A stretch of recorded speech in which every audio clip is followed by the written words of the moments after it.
Hey guys, this is Steve Horseman with Good Guys to Great Men. Thanks for watching today. Why does a divorced guy care about helping married guys? First of all, one, because I was a married guy for 28 years and I learned a bunch of stuff that married guys need to know, stuff that divorced guys need to know, stuff that even single guys need to know. It's funny that a divorce and all the pain and trauma that goes with it, all of a sudden switches all these little things in your mind of things that become blindingly obvious, blindingly clear.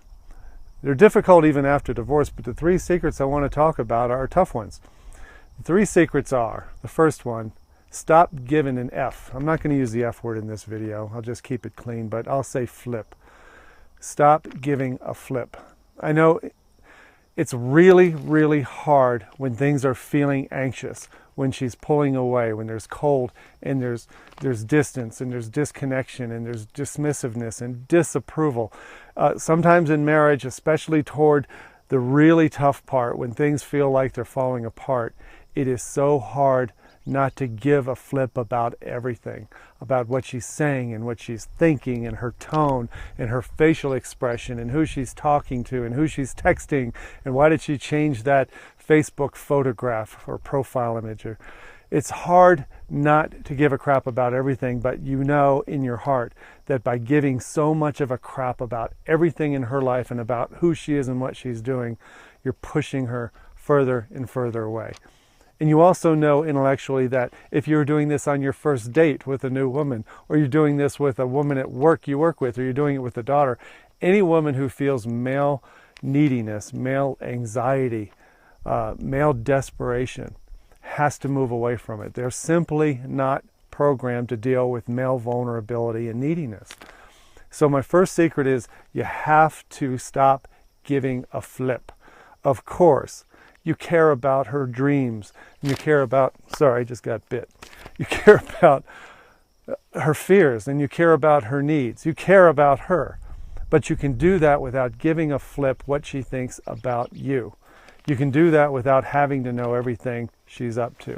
And at this point, it's really important for a guy to get busy with something of his own. I know that's hard too, especially if you're working your butt off and you don't have a passion, you don't have a hobby, you're not a windsurfer, you're not a water skier, you're not a bungee jumper.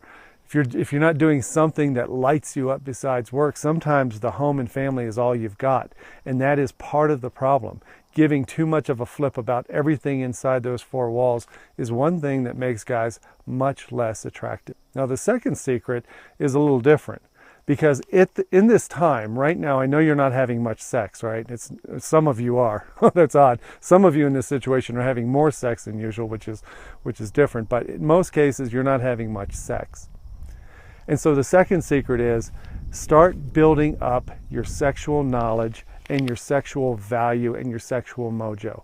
No, you're not going to be able to do this with her, but one reason we get to this situation in relationships is because we've gotten way, way too comfortable. We've let intimacy slide. We've let all the erotic stuff of our relationship slide. We're functional, we're roommates, and we're doing nothing as men to increase our sexual value. So there are tons of podcasts and videos, and I have some on sex myself, but I'm not the expert.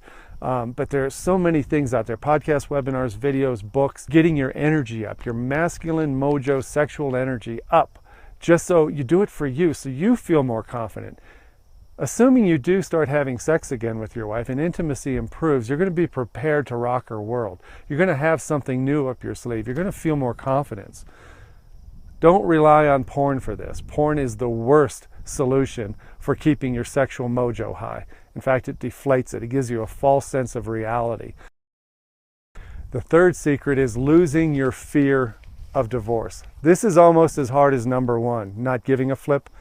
It's really hard to get through your head the idea that the fear of losing your wife, the fear of the process of divorce, is what's really causing the anxiety and all the desperate and needy behavior and all the interrogations and questions.